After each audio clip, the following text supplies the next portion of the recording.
नमस्कार, मेहनत रंग लाएगी के इस अंक में आपका स्वागत है। मैं हूं ऋषि कुमार। हर हफ्ते हम आपको रूबरू करवाते हैं ऐसे क्षेत्रों से जहां युवा रोजगार के नए अवसर पा सकते हों।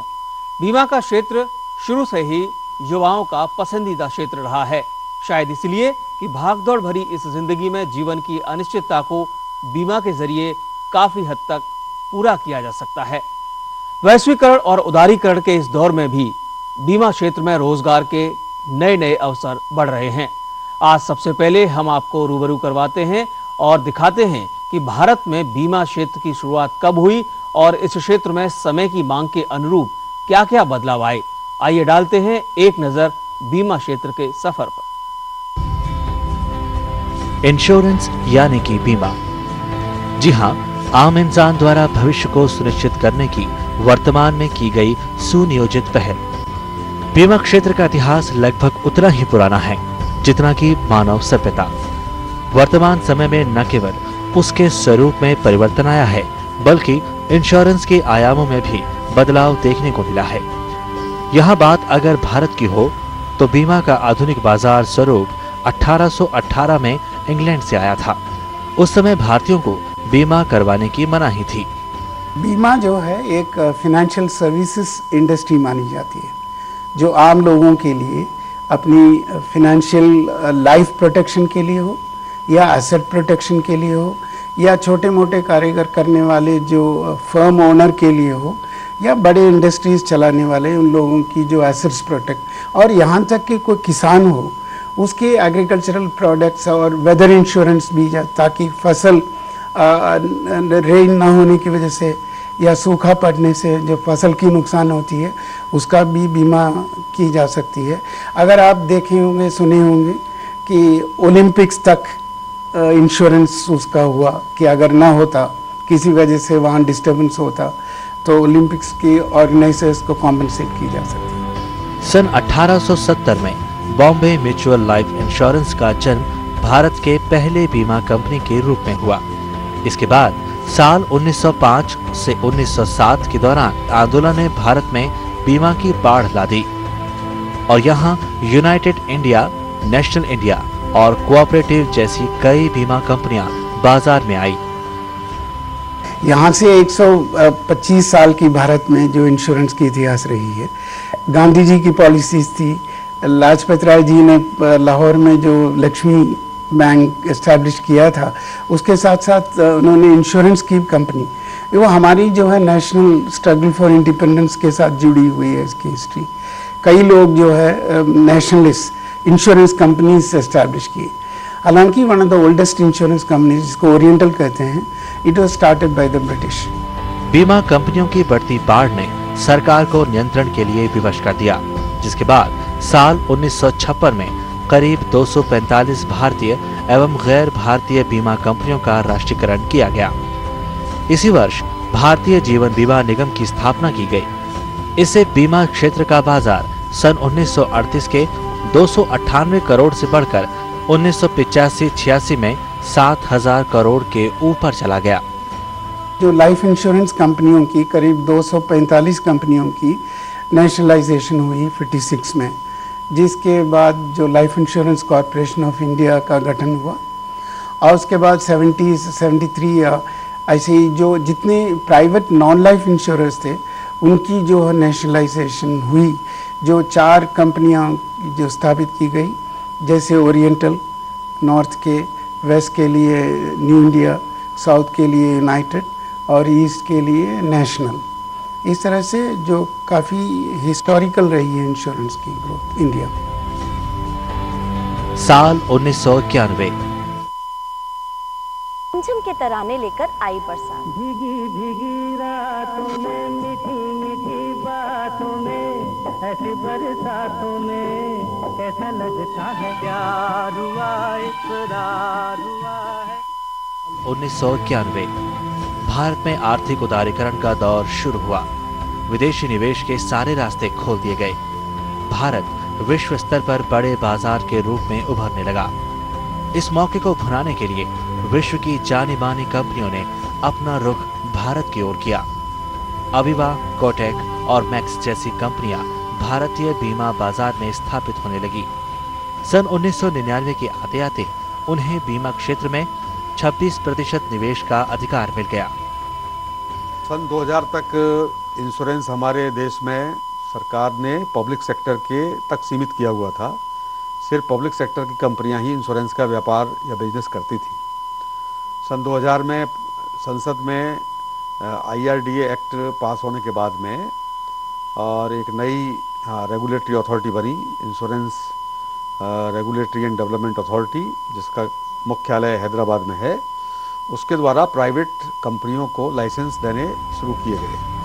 बीमा क्षेत्र में बढ़ते विदेशी निवेश ने भारत की बड़ी कंपनियों को भी अपनी ओर खींचा। यहाँ Birla, Reliance, Mahindra, Bajaj, HDFC, ICICI, SBI, Tata, सहारा, श्रीराम और भारती जैसी व्यापारिक कंपनियां भी बीमा क्षेत्र में आई, जिससे बीमा क्षेत्र को नए आयाम मिले और इनके आने से बीमा का क्षेत्र और व्यापक हो गया।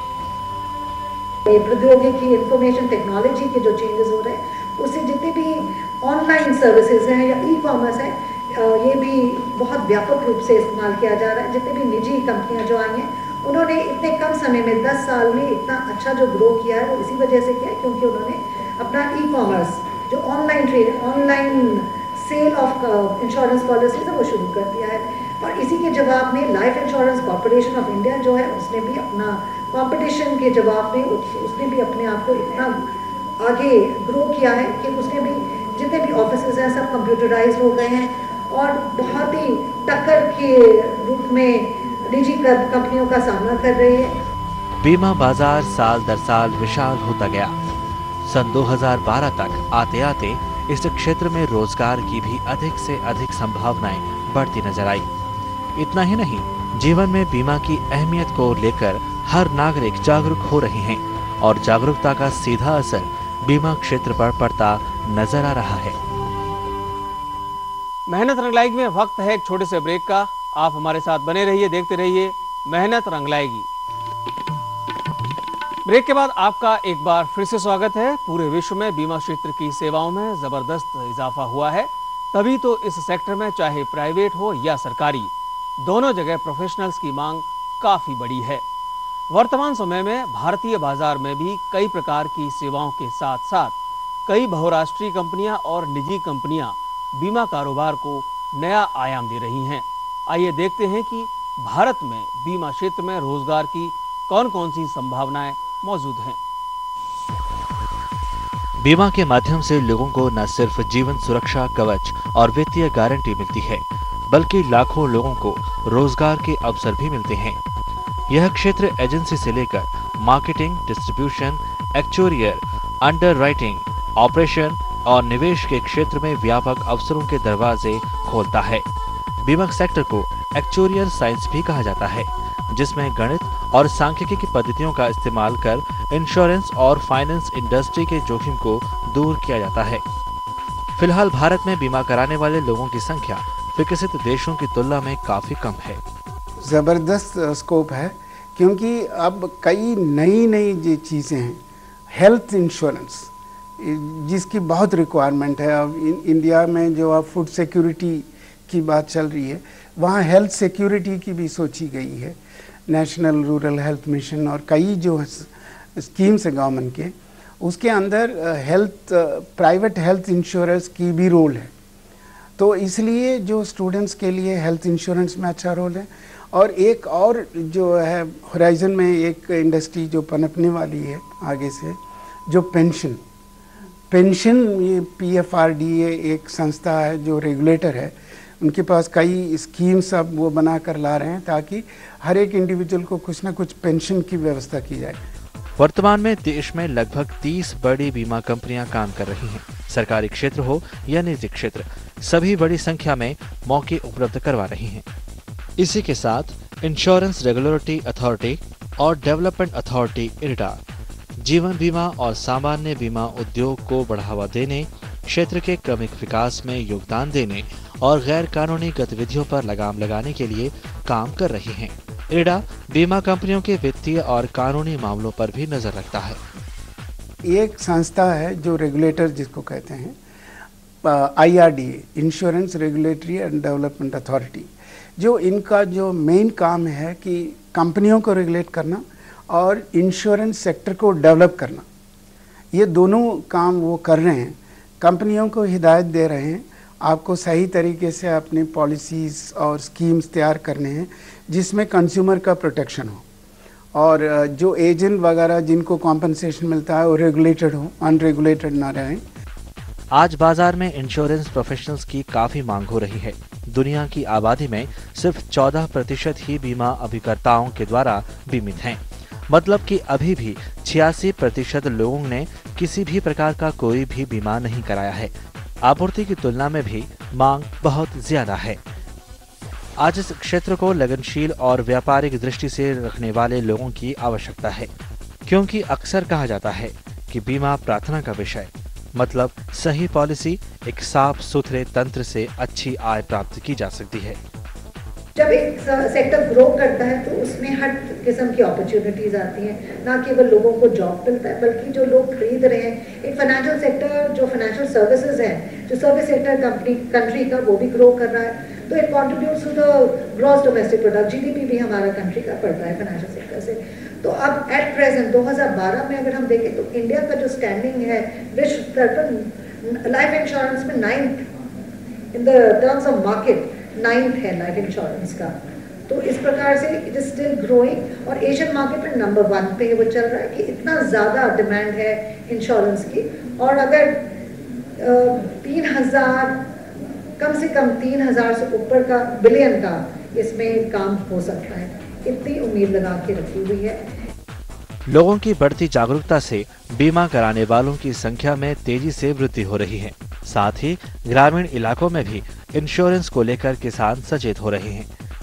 इसी के नतीजतन मौसम आधारित फसल बीमा किसानों के लिए वरदान जैसा है। वर्तमान में सरकारी कंपनियां एग्रीकल्चरल इंश्योरेंस कॉर्पोरेशन लगभग सभी जिलों में मौसम आधारित फसल बीमा उपलब्ध करा रही है। पर कैपिटा इनकम बढ़ेगा, आप लोगों में डिस्पोजेबल इनकम बढ़ेगी, लोग ज़्यादा इंश्योरेंस लेंगे। जैसे हमारे यहाँ इंडस्ट्रियलाइजेशन रहेगा, यहाँ तक क्या even in agriculture cattle insurance होता है। जो लोगों में अवेयरनेस होगी, मेरी कैटल प्रोटेक्ट, मेरी हट प्रोटेक्ट की जाएगी, मेरी जो है कारोबार प्रोटेक्ट की जाएगी। Insurance is going to boom in the country. Insurance sector में कमाई की बात की जाए तो वो आपकी पदवी पर और शिक्षा पर निर्भर करता है। अमूमन 10,000 रुपए से शुरुआत हो सकती है। मैनेजर लेवल पर 20 से 25,000 प्रति माह। इसके अलावा कई तरह के अलाउंस भी मिलते हैं। अनुभवी लोगों को 30 से 35,000 तक मिल सकता है। वहीं MBA के युवाओं को 30,000 रुपए से ज्यादा सैलरी मिल सकती है।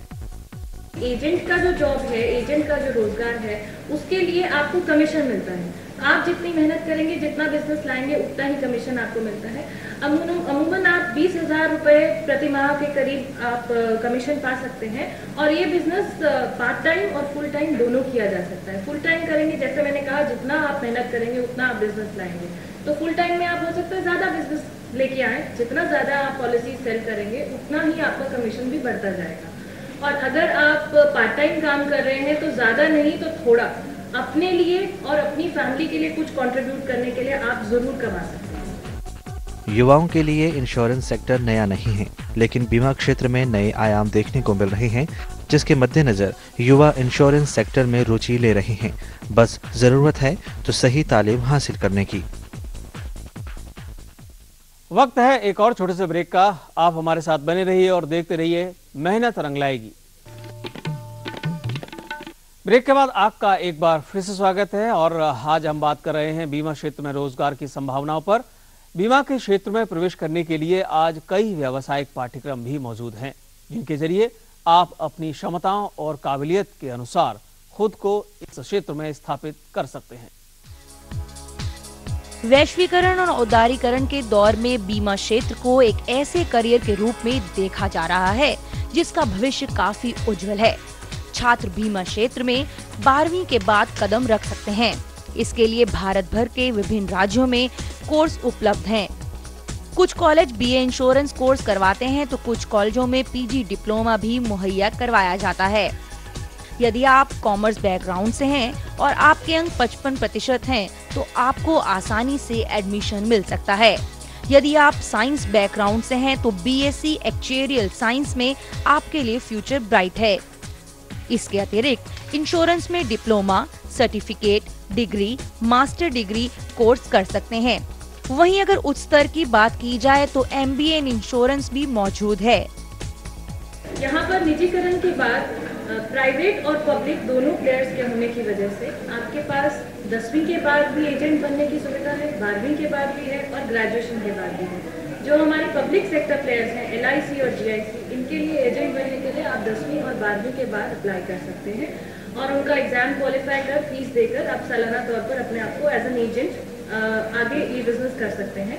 और for private sector generally requirement graduation है अगर आप एजेंट बनना चाहते हैं। एमबीए इंश्योरेंस का एडमिशन कैट और मैट जो 2 राष्ट्रीय स्तर की प्रतियोगी परीक्षाएं हैं, प्रवेश परीक्षाएं हैं, उनके माध्यम से करते हैं और एक न्यूनतम कट ऑफ हर साल घोषित किया जाता है। उस कट ऑफ से ऊपर जिन लोगों के स्कोर होते हैं उनको हम जीडी इंटरव्यू में बुलाते हैं और फिर जीडी इंटरव्यू जो कि केस बेसिस पर कंडक्ट होता है और ऐसे राइटिंग के द्वारा हम फाइनल मेरिट तैयार करते हैं। बीमा क्षेत्र काफी विशाल है, इसलिए छात्रों को पूर्ण रूप से इस क्षेत्र का ज्ञान दिया जाता है। बीमा के पाठ्यक्रम में छात्रों को जीवन बीमा और सामान्य बीमा के सिद्धांत, बीमा कानून, लाइफ इंश्योरेंस अंडरराइटिंग और जोखिम प्रबंधन, बीमा देयता तथा जीवन बीमा क्लेम, री इंश्योरेंस तथा लाइफ इंश्योरेंस प्रोडक्ट, इन सभी पहलुओं से अवगत करवाया जाता है। ये प्रोग्राम में जब हम 3rd ईयर में स्टूडेंट्स को ये इंश्योरेंस का कोर्स पढ़ाते हैं, उसके करिकुलम में पहले हम इंट्रोडक्शन से स्टार्ट करते हैं। स्टूडेंट्स को टॉपिक के बारे में बताया जाता है क्या डिफरेंट टाइप के इंश्योरेंस स्कीम्स हैं जो मिलती हैं इंडिया में, भारत में क्या इसका स्कोप है, आज की डेट में क्या इसका किस तरीके से इंश्योरेंस आगे बढ़ रहा है और वर्ल्ड के कंपैरिजन में क्या इसका क्या इसका नंबर आता है, वो सारा कुछ बताया जाता है। लाइफ इंश्योरेंस कॉर्पोरेशन के बारे में, जीआईसी जनरल इंश्योरेंस कंपनी के बारे में, इसके अलावा और बहुत सारी जो लेजिस्लेशन है उनके बारे में बताया जाता है, जैसे एलआईसी एक्ट किस तरह से उसकी क्या कंडीशंस हैं, GIC then consumer protection act, ये सारी चीज़ें बताई जाती हैं और इसका आगे भविष्य में क्या स्कोप होने वाला है। हाँ, हम बच्चों को ऐसी ट्रेनिंग देते हैं जिनके पास वो मैनेजरियल पोजीशन के लिए तैयार हो जाएं। ब्रॉडली स्पीकिंग यहाँ 3 तरह की पढ़ाइयाँ होती है। एक तो जनरल मैनेजमेंट है जहाँ की एचआर वगैरह मार्केटिंग सब कुछ पढ़ाया जाता है। सेकेंड वर्टिकल है जिसको हम कह सकते हैं लाइफ इंश्योरेंस से जो रिलेटेड टॉपिक्स हैं, और साथ में हमारे यहाँ जनरल इंश्योरेंस की भी पढ़ाई होती है। यानी हमारा आप कह सकते हैं कि हमारा डुअल स्पेशलाइजेशन का कोर्स है, जहाँ के जो बच्चे 2 साल बाद पास होते हैं तो उन्हें जनरल इंश्योरेंस और लाइफ इंश्योरेंस दोनों के बारे में अच्छी खासी जानकारी हो जाती है। इतना ही नहीं, बीमा पाठ्यक्रम में थ्योरी के साथ साथ प्रैक्टिकल का भी अपना अलग स्थान है, जिसमें छात्र फील्ड में जाकर ग्राहकों से सीधा संपर्क साधना सीखते हैं। इंश्योरेंस सब्जेक्ट ही ऐसा है कि बिना प्रैक्टिकल इनपुट का ये कुछ हो ही नहीं सकता है, क्योंकि ये बिल्कुल प्रैक्टिकल पार्ट है। जब बच्चे कोर्स करते हैं उसमें 2-3 कोर्स ऐसे इंपॉर्टेंट होते हैं जिनमें इंडस्ट्री का इनपुट चाहिए ही होता है। सबसे इंपॉर्टेंट होता है कि 2 महीने का एक समर इंटर्नशिप होता है, जो कि 1 साल की पढ़ाई के बाद जो गर्मी की छुट्टियां होती हैं उसमें 2 महीने के लिए बच्चे इंडस्ट्री में काम करने जाते हैं और वहाँ किसी लाइव प्रोजेक्ट पे वो काम करते हैं। युवा जो इंश्योरेंस क्षेत्र में आने के इच्छुक हैं और यदि आपकी कम्युनिकेशन स्किल अच्छी है तो इंश्योरेंस सेक्टर में खूब स्कोप है।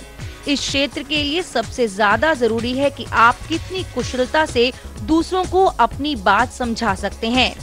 जनसंचार क्षमता होनी चाहिए, विश्लेषण और मूल्यांकन की कुशलता और ग्राहक का मार्गदर्शन करने के लिए आपको हमेशा तैयार रहना चाहिए। इंटरपर्सनल स्किल्स बहुत अच्छी होनी चाहिए, उससे लोगों से नेटवर्किंग उसकी अच्छी होनी चाहिए, कम्युनिकेशन स्किल्स उसकी अच्छी होनी चाहिए। इसके अलावा उसको बहुत अच्छा इंश्योरेंस कंपनी जिसका इंश्योरेंस प्रोडक्ट वो बेचने जा रहा है उसके बारे में ज्ञान बहुत अच्छे से होना चाहिए।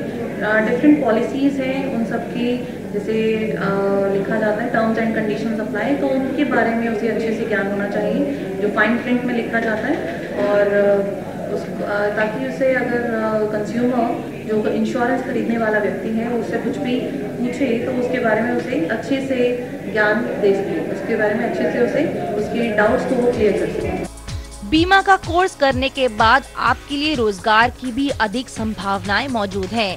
आप assistant administrative officer, insurance surveyor, risk manager, underwriter, insurance consultant और इंश्योरेंस एजेंट के रूप में करियर बना सकते हैं। पहले सिर्फ इंश्योरेंस एजेंट तक ही इंश्योरेंस में करियर संभव था, लेकिन अब मायने बदल चुके हैं। बीमा क्षेत्र असीम ऊंचाइयां छूने वाला क्षेत्र है, जहां निपुण योग्यता वाले युवाओं की मांग है। केवल भारत में ही नहीं, भारतीय छात्रों की मांग विदेशों में भी बढ़ रही है। एजेंट के अलावा बहुत सारी रोजगार योजनाएं हैं, लेकिन एजेंट का बिजनेस हम सबसे ज्यादा इसलिए बताते हैं क्योंकि ये स्वरोजगार है। यहाँ पर और ज्यादा संभावनाएं आगे क्षेत्रों में है, जैसे कि बीमा में आगे चल के ऑफिस में काफी काम है, अकाउंटिंग से रिलेटेड काम काफी है, एक्चुरियल साइंसेस की काफी संभावनाएं हैं। एक्चुरियल साइंसेस के लिए भी एग्जाम्स रहते हैं जो आपको क्वालिफाई करने हैं। तरह तरह की डिप्लोमाज अवेलेबल हैं, उसके बाद भी आप बीमा क्षेत्र में जाकर अपना करियर बना सकते हैं। देखा जा रहा है कि मेट्रो के बाद ग्रामीण इलाकों की तरफ इंश्योरेंस के बढ़ते कदम से इस क्षेत्र में करियर के नए रास्ते खुलने लगे हैं। भारत की आधी से अधिक आबादी युवाओं के दायरे में आती है। यही वजह है कि इंश्योरेंस सेक्टर की रफ्तार इस दौर में भी कायम है। इतना है कि इस प्रोफेशन में अब हाई प्रोफाइल लोग भी जुड़ने लगे हैं। आपको जरूरत है सिर्फ नई राह तलाशने की। और अब आइए एक नजर डालते हैं उन संस्थानों पर जहां बीमा से जुड़े तमाम कोर्सेज मौजूद हैं।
और अब चलते चलते आइए देखते हैं कि बीमा क्षेत्र में युवाओं की रुचि किस कदर बढ़ रही है और नई राहें किस तरह खोजी जा रही हैं।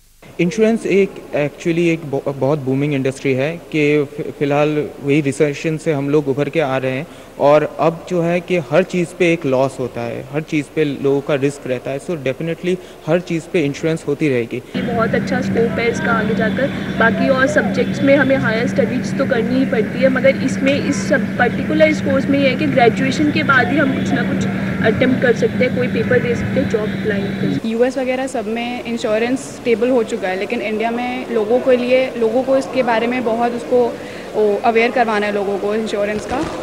तो आई थिंक 10 साल में आगे इसका बहुत ज़्यादा अच्छा फ्यूचर है इंश्योरेंस का इंडिया में। जो यंग एस्पिरेंट्स है वो इंश्योरेंस इसलिए चुने क्योंकि इंश्योरेंस में अपॉर्चुनिटीज़ काफ़ी है। मैं ये कहना चाहता हूँ इंडिया में only 26% of the population are covered, means life insurance only 100 में से 26% लोगों के पास है। जनरल इंश्योरेंस शायद ही 10% लोगों के पास है। हेल्थ इंश्योरेंस में काफ़ी अपॉर्चुनिटीज़ है। पेनिट्रेशन इंडिया में जो इंडिया की जो इंश्योरेंस की कंट्रीब्यूशन है जीडीपी में वो अराउंड 5% है, जबकि यूएस और यूके में ये अराउंड 13 to 14% है। पिछले 10 सालों में हमें देखा इंश्योरेंस सेक्टर इतना डेवलप नहीं था, लेकिन जैसे बाहरी कंपनियों का जो ट्रेड आता जा रहा है उस पर इंश्योरेंस भी बढ़ता जा रहा है। हमारे अलग अलग सेक्टर्स हैं जिसमें इंश्योरेंस के सेक्टर्स हैं जिसमें लोग जा सकते हैं, जैसे कि मार्केटिंग, सेल्स में न सिर्फ सेल्स मैनेजर, सिर्फ एजेंट्स नहीं आते हैं। सेल्स इंश्योरेंस में बहुत तरह की हैं और भी क्लेम्स डिपार्टमेंट है इंश्योरेंस का, अंडर राइटिंग डिपार्टमेंट है जो कि पॉलिसी राइटिंग और पॉलिसी वर्डिंग में करता है। प्लस एक बहुत बड़ा इंश्योरेंस का मार्केट अनटैप्ड है जो कि है रूरल इंडिया का माइक्रो इंश्योरेंस, जिस पे अभी तक ज़्यादा फोकस्ड ही हुआ है। तो उसमें अगर हम आगे देखा जाए तो आगे उस फील्ड में काफ़ी ज़्यादा स्कोप है। हमारा प्रयास था कि अपने इस कार्यक्रम में हम आपको बीमा क्षेत्र के बारे में पूरी जानकारी दें ताकि युवा इस क्षेत्र के बारे में जान सकें और रोजगार की दिशा में अपने कुछ नए विकल्प तलाश सकें। अब हम आपको बता दें कि आप हमारा ये कार्यक्रम अगले शनिवार दोपहर 3:30 बजे भी देख सकते हैं। तो मेहनत रंग लाएगी में आज बस इतना ही। अगर आपके पास हमारे कार्यक्रम से संबंधित कोई सुझाव हैं या किसी रोजगार के बारे में आप जानना चाहते हैं तो आप हमसे संपर्क कर सकते हैं। हमारा पता है मेहनत रंग लाएगी, कमरा नंबर 226, डीडी न्यूज, दूरदर्शन भवन, कोपरनिकस मार्ग, नई दिल्ली। पिन कोड है 110001। आप हमें फोन भी कर सकते हैं। हमारा फोन नंबर है 0112338697। आप हमें ईमेल भी कर सकते हैं। हमारा ईमेल आईडी है mrl@dd.nic.in। तो अगले हफ्ते होगी फिर मुलाकात एक नई उम्मीद, एक नए विश्वास और एक नए रोजगार के नए विकल्प के साथ। तब तक के लिए आप हमारी पूरी टीम को दीजिए इजाजत। नमस्कार।